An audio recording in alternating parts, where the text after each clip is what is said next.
Welcome to the podcast, Sonya. I'm so excited that I've finally got you on this podcast. We've been back and forth for a little while, having to change it for various reasons, but we're here. Yay. Yes. So Happy to be welcome. here. Thank you so much. I've loved listening to your podcast and your beautiful voice. So I feel very lucky to be here. Thank you. Awesome. And we're very grateful to have you here because we do like the topic of constipation, but working with children is not a population that I generally work with. So I wanted to get someone on with experience in this area that we can really nut it out for those that have millions of questions around this. But for those that may not know who you are, let's run through your bio. My guest today is Sonya Reynolds, a Sydney-based degree qualified nutritionist and life coach with over 17 years of experience. Sonya specializes in gut health, digestive disorders, and pediatric nutrition with a particular focus on natural epilepsy management, something that stems from your own family's journey after your daughter's epileptic diagnosis in 2012. And now you have created the practitioner event named Paediatrics in Practice, which I'd love to hear more about later on. For education for students and practitioners, also planning on online education as part of that brand. Yeah. That's exciting. So Yeah. can we start with, as you've spoken about, you've recently hosted the Paediatrics in Practice Summit. Yes. And we know that there's a journey, a family journey with your daughter and epilepsy. Is that where the passion for working with children comes from?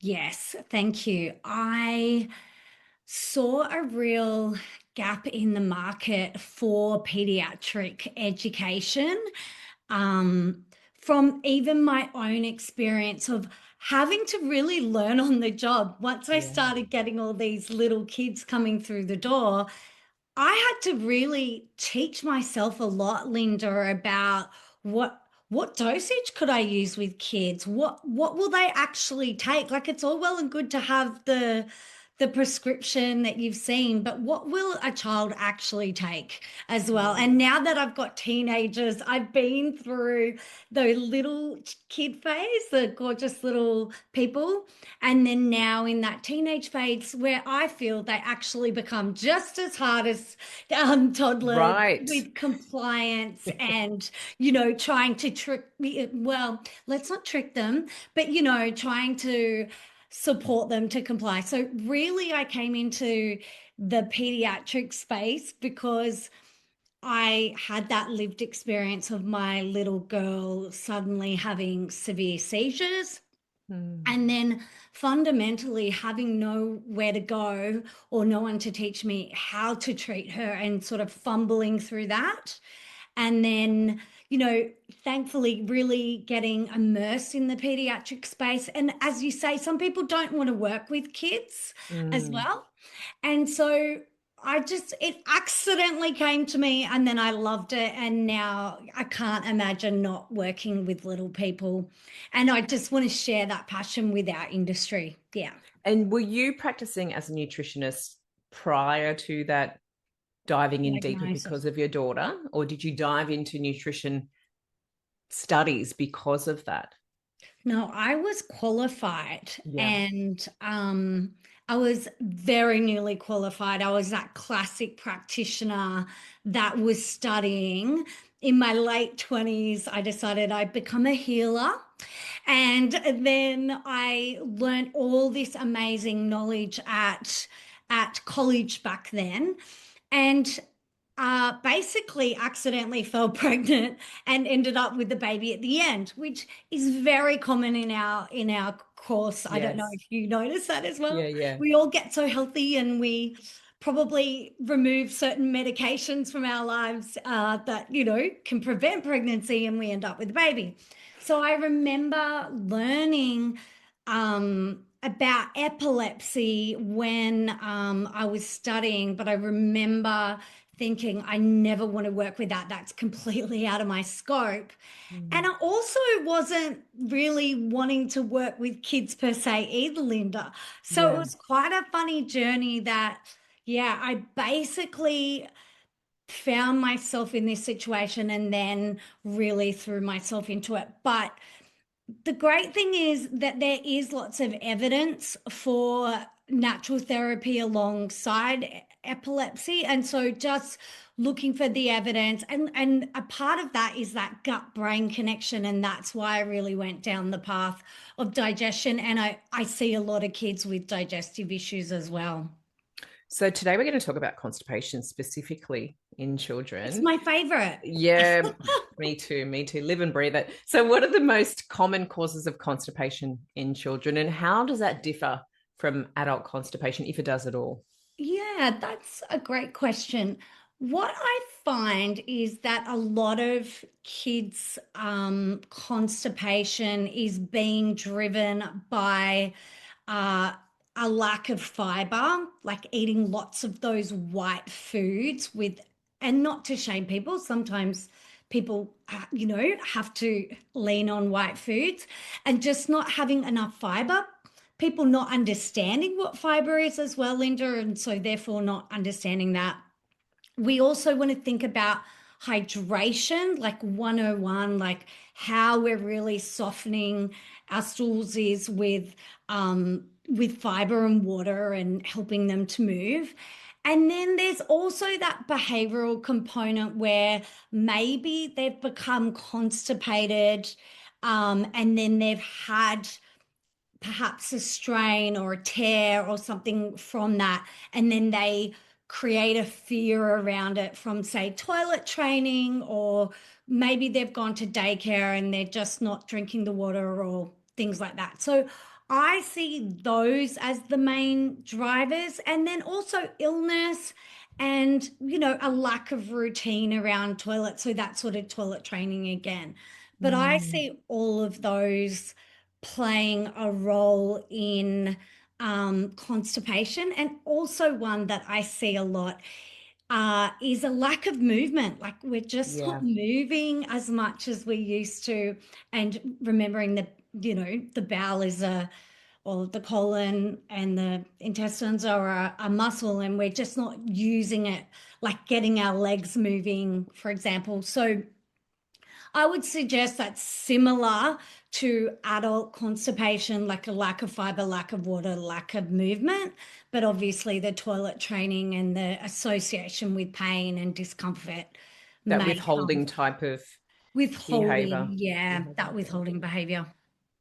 So do you see that a lot with, I hear it a little bit actually with childcare, where, or a schooling environment where kids are not comfortable defecating in a school environment Yeah. or childcare situation? Hmm. Like, how would you kind of manage that? Yeah, I There's think some that's ways. really, I think that's really about the nervous system regulation, isn't it? And Yeah. around safety. Um, I don't know if like you're more in, are you, what, you're more in the daycare world now. No, not really. But I mean, No? my kids, interestingly, I think my kids have just always been okay with pooing anywhere. I think because we've always celebrated it, we've never made we've never made it like a not that other people do, Mm. but I guess because it's an area that I work in, it's something I talk about quite a bit, and so it's just a very normal. And in I fact, think that's our yeah, qualification, right? I think our families are used to talking about their totally.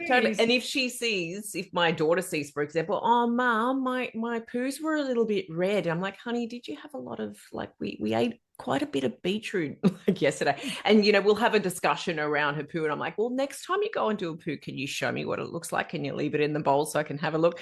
That sort of thing. So it's very open, comfortable conversation for now. Whether that'll change, I don't know, as schooling progresses. But at this point in time, I'm thinking they're okay doing it. My it's only my daughter that's at school, and I'm thinking she's okay doing a poo at Yeah. school, but I don't know. So I'm assuming she doesn't have an issue with constipation, that it's okay. But I'm not a fly on the wall there. I don't know whether Yeah. she has You're not concerns around watching. it. I'm just assuming, yes, that she doesn't have an issue with it.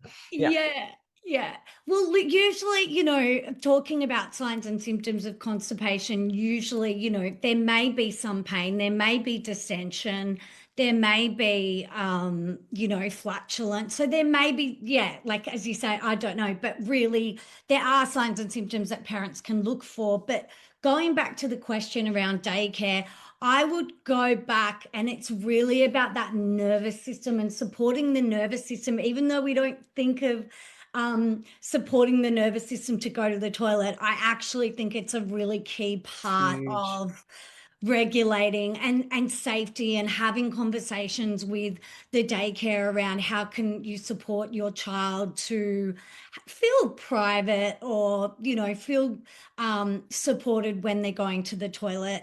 I was thinking just squatty potties, whether they're going to let them into a daycare. I think it'd be great That'd be if they amazing. would. That would be amazing, right? All our kids would learn to go to the toilet. But that was Sit what properly. I was thinking. Yeah. So what does the Rome criteria say about the like functional constipation in children? How does that differ from the adult Rome That's a criteria? great question. I think it's more about the stool withholding, the pain, the distension. But that's a great question, Linda. I don't know. Maybe I'll leave that in Yeah, the I'm like, I show don't notes, know and the so people exact. can actually have a look at the Rome criteria, because we know our version of what constipation is. It's not, Yeah, say, for example, 3 stools per week is a healthy bowel. We're yeah. kind of looking at moving the bowels once or twice a day as an adult versus less than 3 a week movements Yes, a week, or less than yes. 3 days. Um, So it may not be something you're hanging your hat on, the Rome criteria for no, children, as a I actually practitioner. don't. Yeah, I love that. So it was funny that you said that. I'm like the exact different. I'm like, so usually the parents are coming to you saying, my child is constipated. Yes. And what that means to them is usually that they're not going for a few days. That's usually Yeah. what a parent is thinking about. But as you know, some people can, or some children can be going to the toilet, but they're not actually having a complete bowel motion. So they're Mm. Not emptying actually looking, it completely. can even Yeah. display, as you know, as diarrhea. And so they may not even realize there's the constipation there. And that's where that sort of distension and pain and other signs and symptoms come in. But Yes. usually, I would be wanting, a person can go, and children can go up to 3 times a day. Mm. And then if you're not going for a few days, I definitely be looking into that and flagging that. But that's usually when a parent is presenting to me with a child with constipation. That's what it looks like. And then, Yeah. having that conversation with them that they need to go to the doctor and potentially get an x-ray so that we can understand uh, if there's fecal impaction or not as well. Mm. For those that may not know what fecal impaction Oh, is, can you give us a little bit of a? yeah. It's when there's I mean, if you're listening to this podcast, you you probably do know, probably know. but It's if I've got a new basically. audience of mamas and papas listening to it, they may not know what fecal impaction is. Yes. So it's that poo that's really getting stuck and building up. So Yes. that's why this diarrhea is coming around, because there's this fecal impaction, or this sort of hard stool form that's really reaching up, and it can go quite far back into the colon as well, which is why a lot of times you can get this clearing, or they'll give you the Movicol, just to explain to the parents why Yeah. people are. So they'll give you an osmotic laxative to clear out this fecal impaction before they sort of manage the rest of the sort of constipation picture, or just leave them on it. So what you're looking for is this very hard stool that's forming in the colon, and it Yeah. means that the normal poo can't get through because it's basically stuck there. Yeah. And Yeah. that's where the issue with the kids not understanding the sensations, or understanding the urge to go to the toilet, because they've potentially got this expanded rectum that's been impacted by this these stool formations. Mm.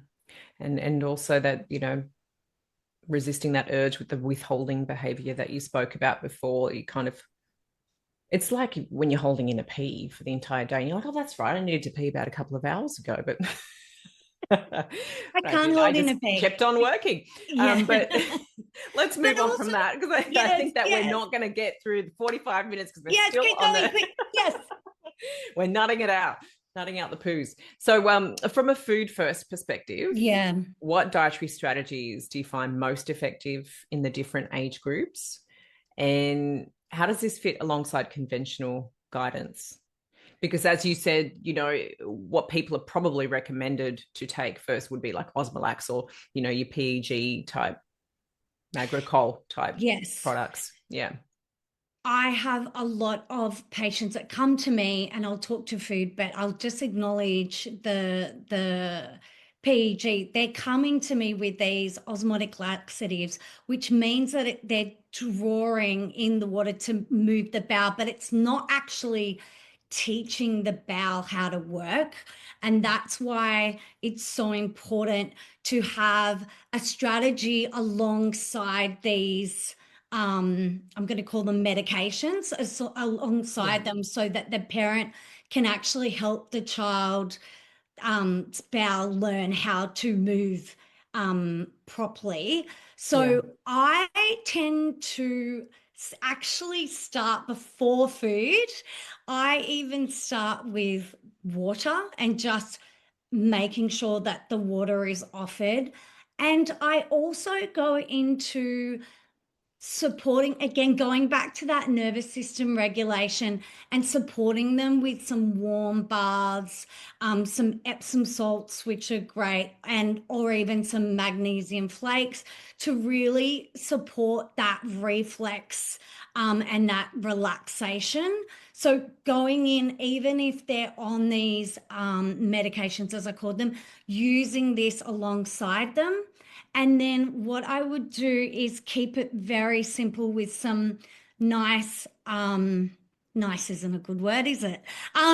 Different types Could of be. soluble and insoluble fiber, but not giving them, going from the sublime to the ridiculous where all they've Yeah. eaten is white food to giving them grams and grams of fiber and they've got Yeah. fecal impaction. That's not going to be the right thing to do. But what I would do is really go in with those gentle fibers, like stewed apples is a really nice way of starting to encourage some soluble fiber, some kiwi fruit, offering that, berries are great polyphenols, aren't traditionally Mm. it's feeding that microbiota as well. So I would go in with those food-based, really gentle, like sweet potato, and using those foods to really start supporting the bowel or supporting the digestion in general, but not going in with, 3 times a day,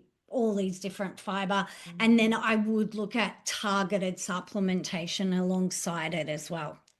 And I think there's what we want for the kid, but that's what they're actually going to do. I think even as a naturopath, and it's been a very humbling experience having kids, because as much as you want them to eat a certain way, they're going to eat often what they want to eat. Well, what's in the house, but it's often a That's fight. right. It's often a fight and a negotiation to get the stuff that we really want them to eat in. So yeah, I think, going from 0 to 100 when they've been on a very white beige diet would be not realistic.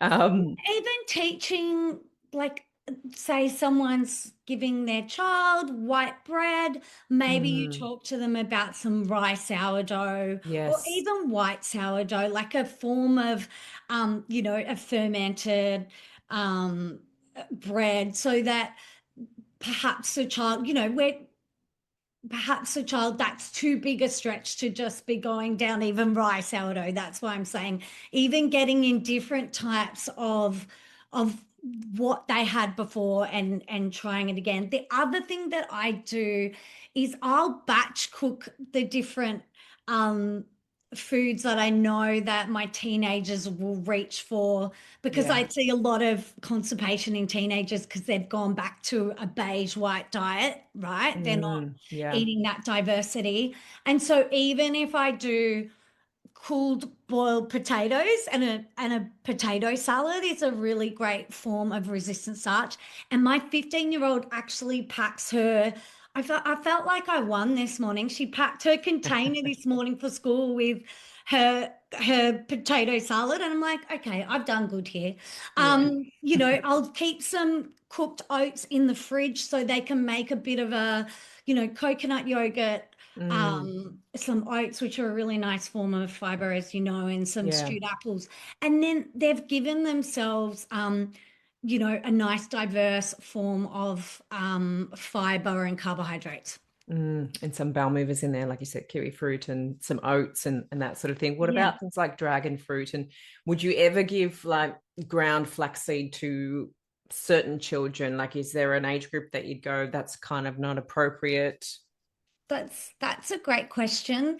So with nuts and seeds, I find that texture can be a real, I'm not sure about your kids, but this is what I find in clinic. So one of the things that I find is that I have these kids that are quite sensitive.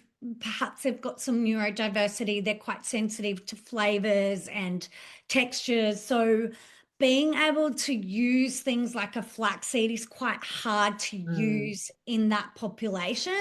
yeah. So that's why I will use some nuts and seeds, but even chia seeds can be quite um the texture just is unappealing, that sort of, I want to say, gelatinous sort of feeling. So I don't use, I'll try and use more like actual seeds, Linda. Like Yeah. I'll use Yeah. it as part of like that muesli mix, and like mix in some walnuts or mix in some cashews, and different Pecans nuts and provide different yeah.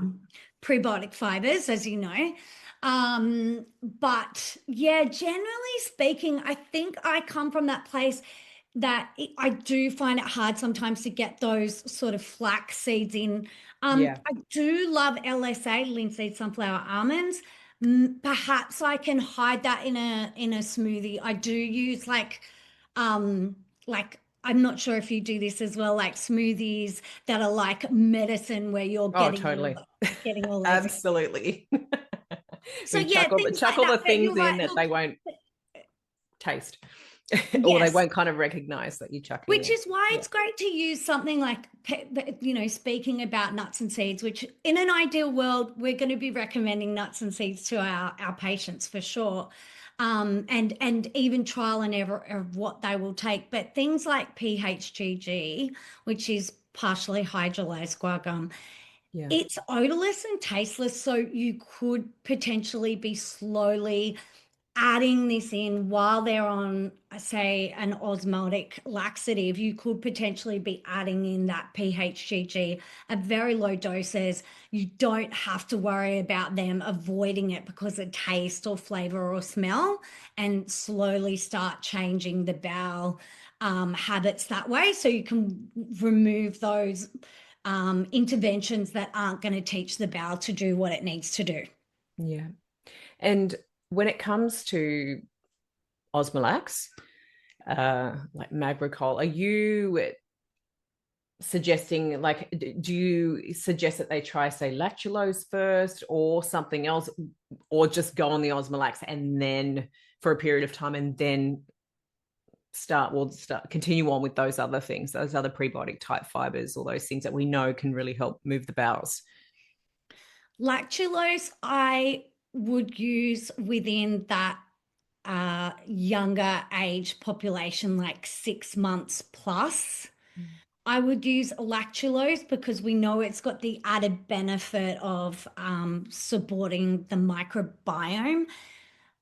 I see most of my patients turning up at my door already on Macrogol. So Yeah. I don't really have a choice, but if I have a choice, I will try and support the parents and sometimes if cost is an issue and they want to quickly get something, you can get lactulose quite quickly and easily.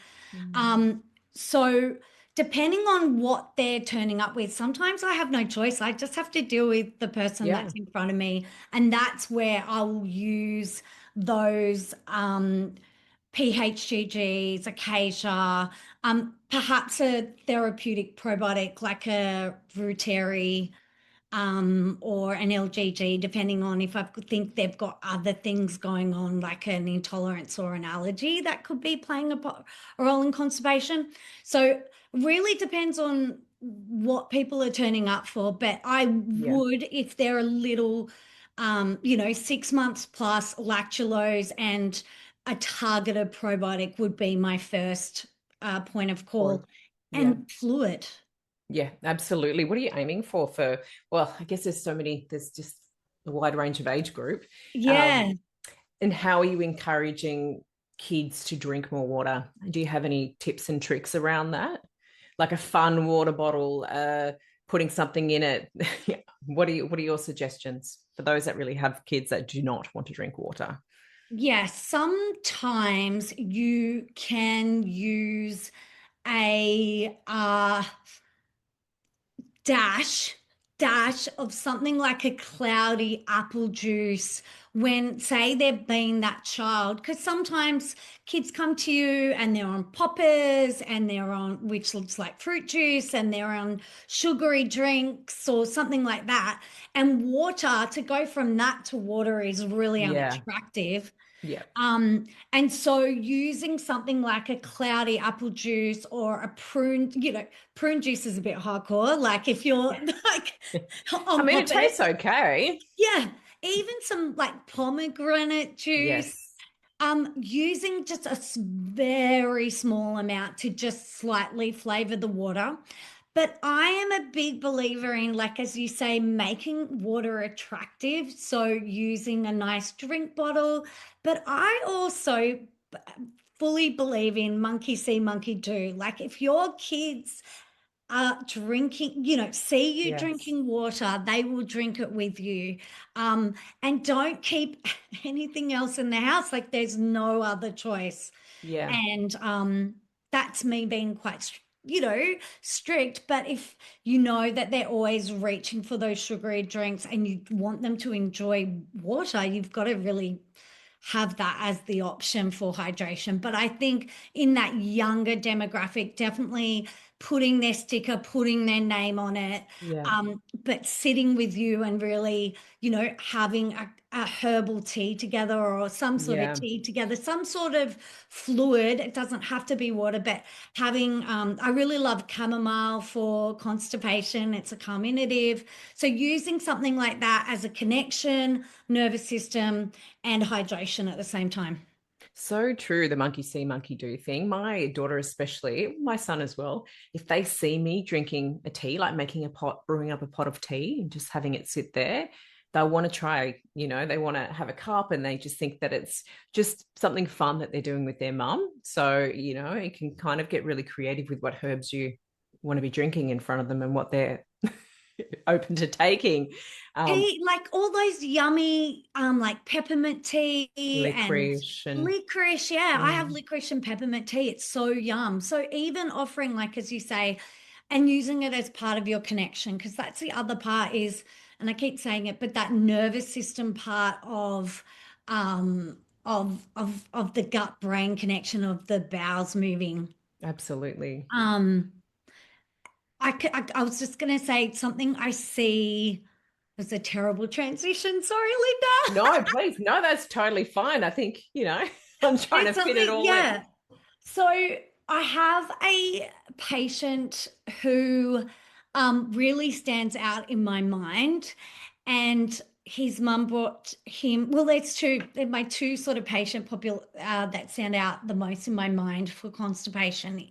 And one is a little boy that I'd seen his sister, and with some detective work, I suggested that they remove the cheese. And one of the reasons is that what I notice is when kids eat a lot of dairy and it's inflammatory, that inflammation can slow the bowel.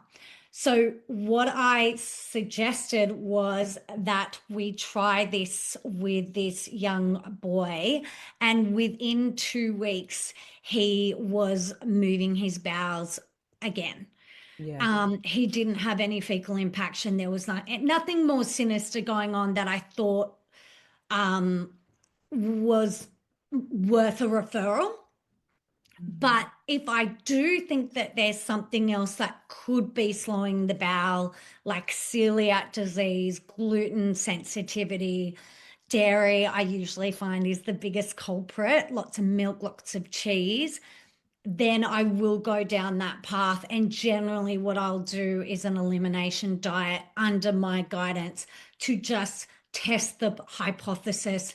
But obviously, for celiac, you would do more targeted testing. And when it comes to medication, for Yes. want of a better way of saying it, something like Osmolax, do you see an issue with someone staying on that long term, children staying on that long term?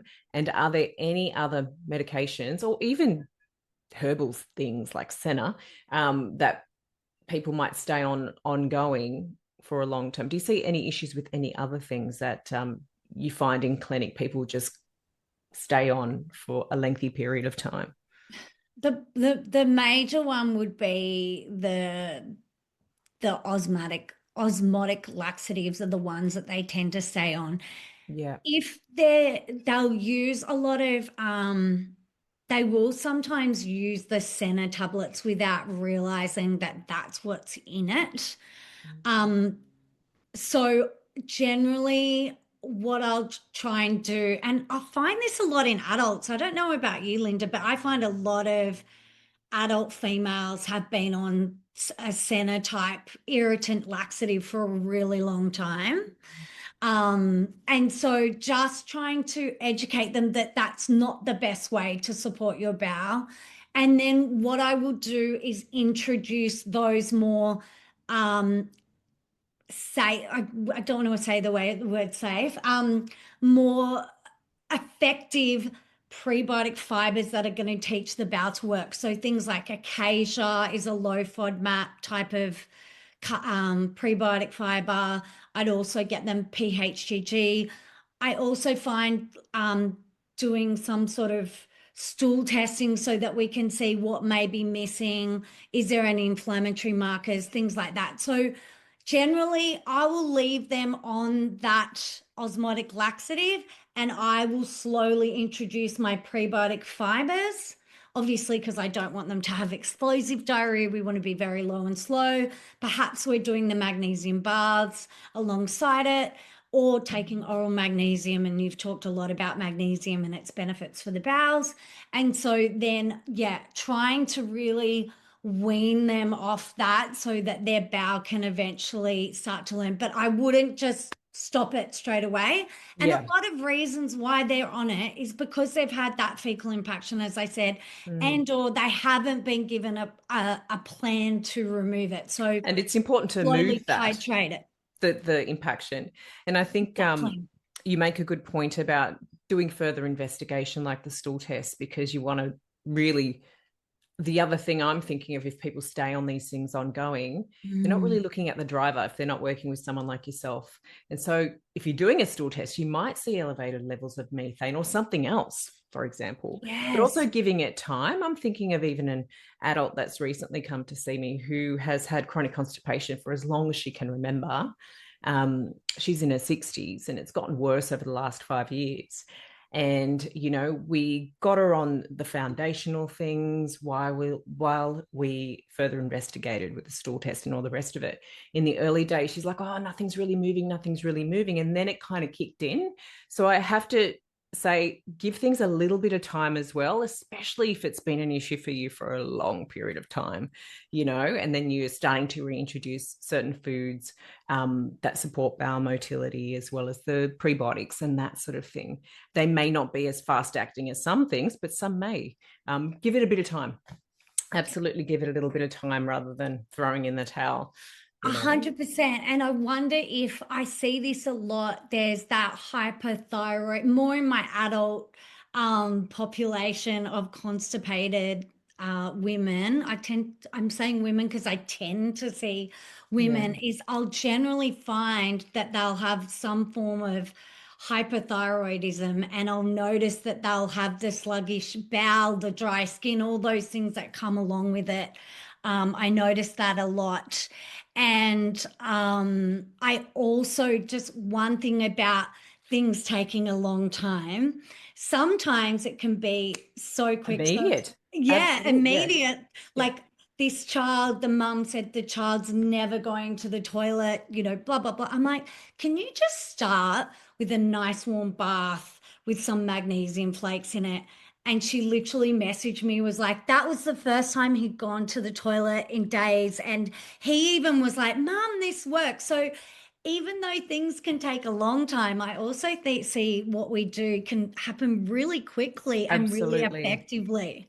Yeah, absolutely. But also that's just highlighting as well, not coming off something like Osmolax if you've been on it for a period of time straight away, like almost sort of tapering off it with the other Titrating work down. that you're doing. Yeah. Yeah. Because this Yeah. lady managed to go from like once every 2 weeks down to 5 times a week. And now she no longer needs to take the Ducalax or whatever she was taking at the time. So, and that took maybe 3 weeks to get to that point, but that's really exciting for someone. But she didn't immediately take herself off that, which is what we're saying here. um Exactly.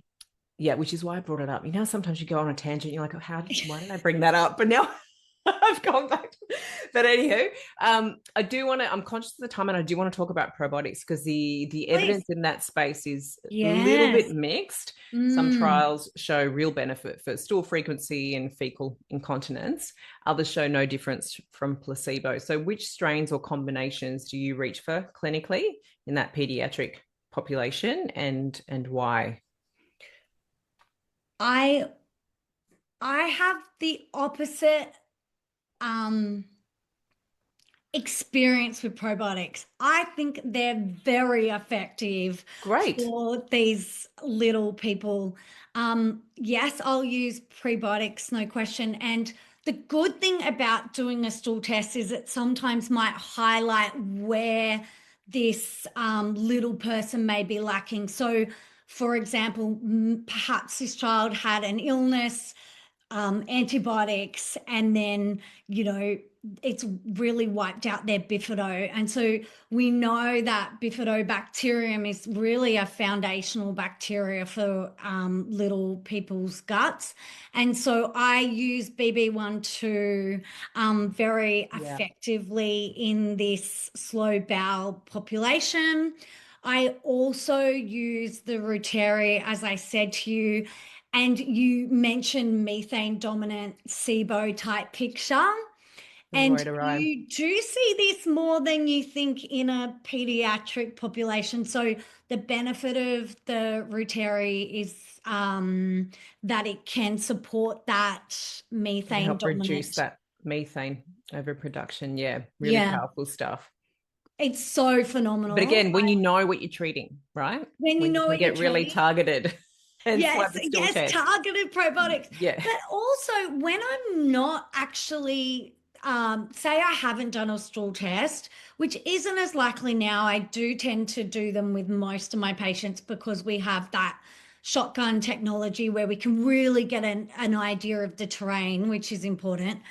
But um, also, I use a lot of 299V, so Plantarum 299V and Rhamnosus LGG or GG. Yeah. The reason I use these particular bacteria is when I know that there's a potential allergy or an intolerance, LGG is really effective in supporting that sort of bowel dysregulation and reducing that immune component, which may be causing some of this inflammation that's slowing the bowel transit. And I also see that with 299V, is that I see the benefit in that sort of inflamed, sort of IBS type.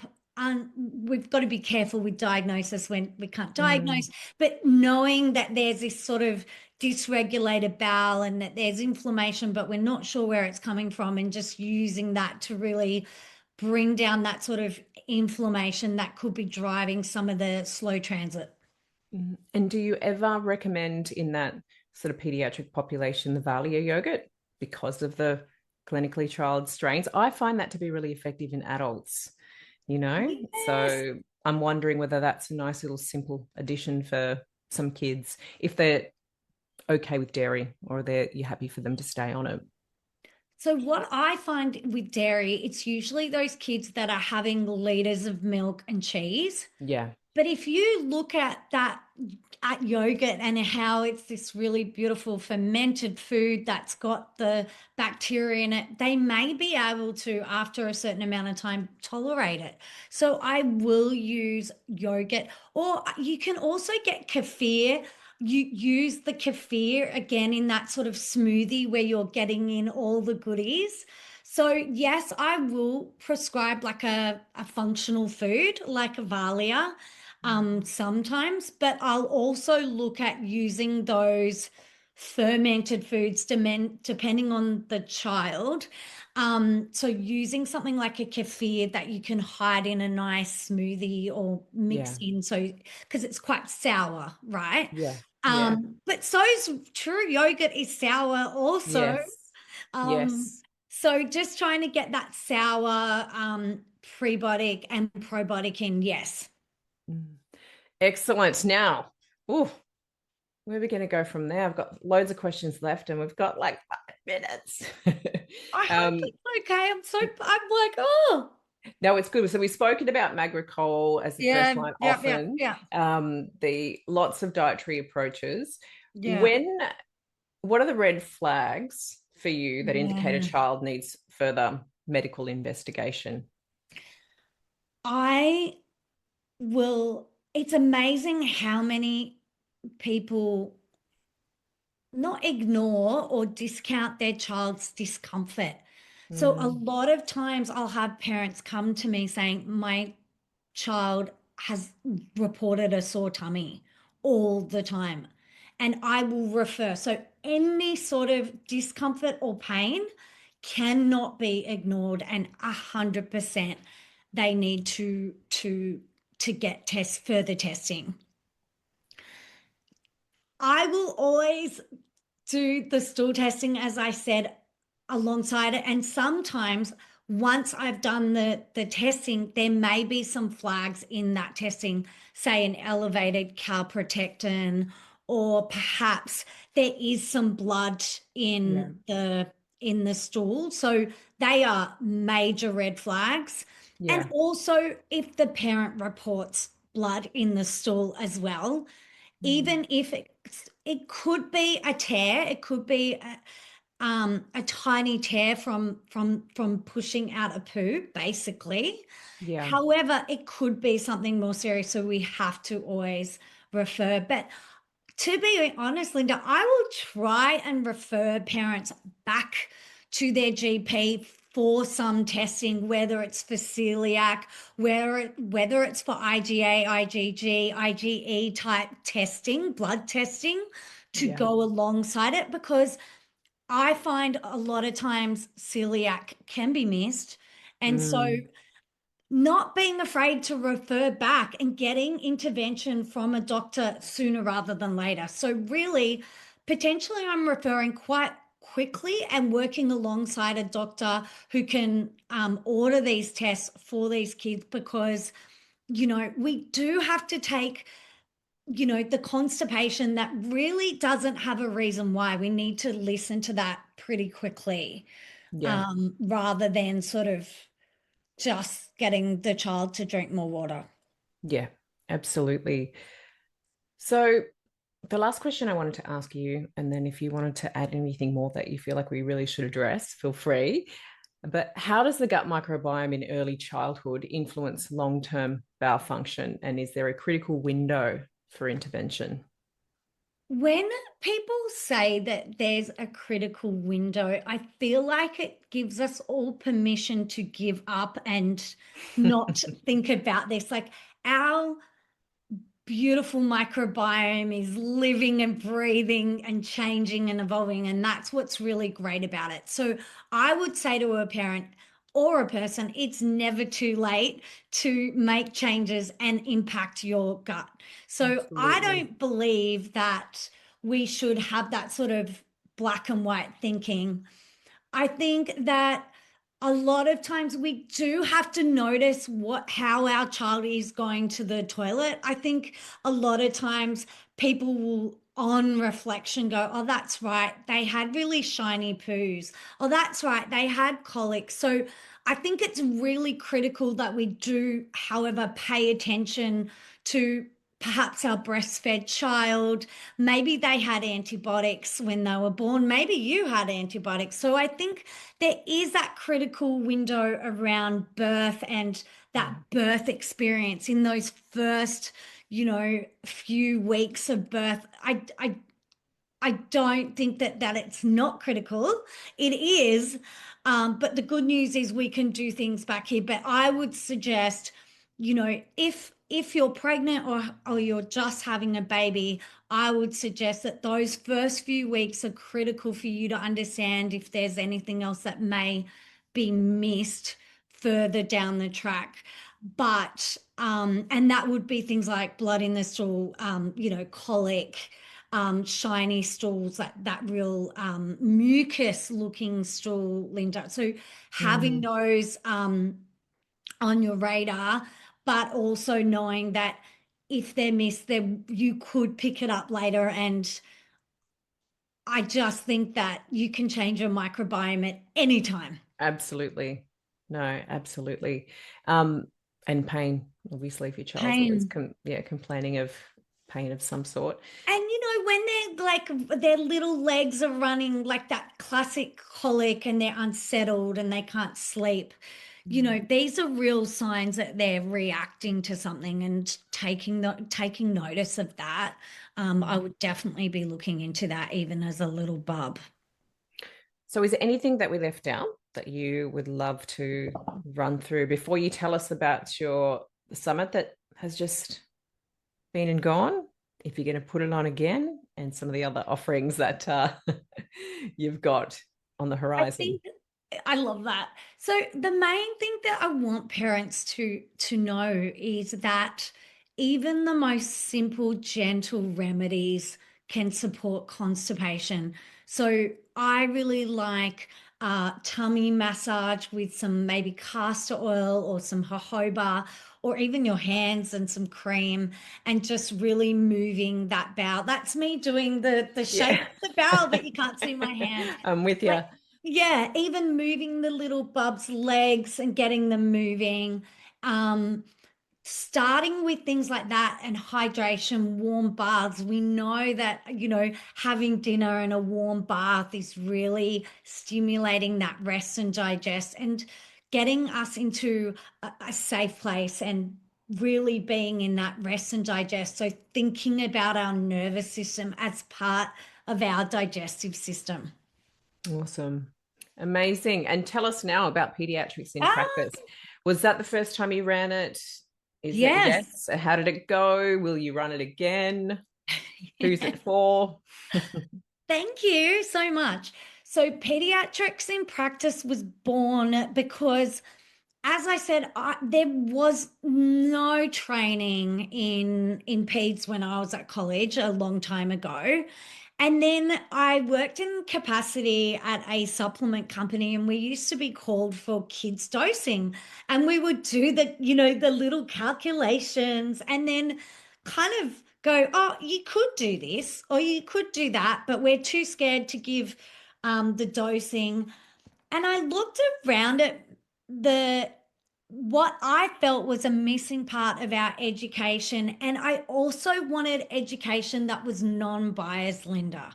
Yeah. So I wanted to hear from the practitioners that are working in the space. I wanted clinical pearls.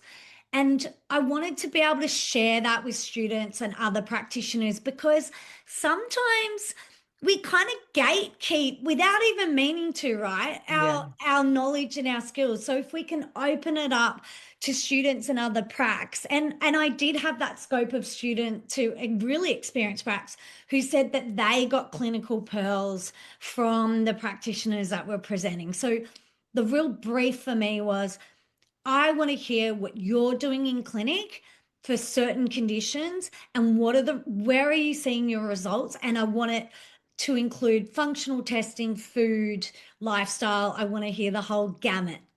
So amazing. that's why I created it. And I am so passionate about helping families. And this is one way to get to many, many families. Yeah, So that's how I birthed it. It was definitely a birth.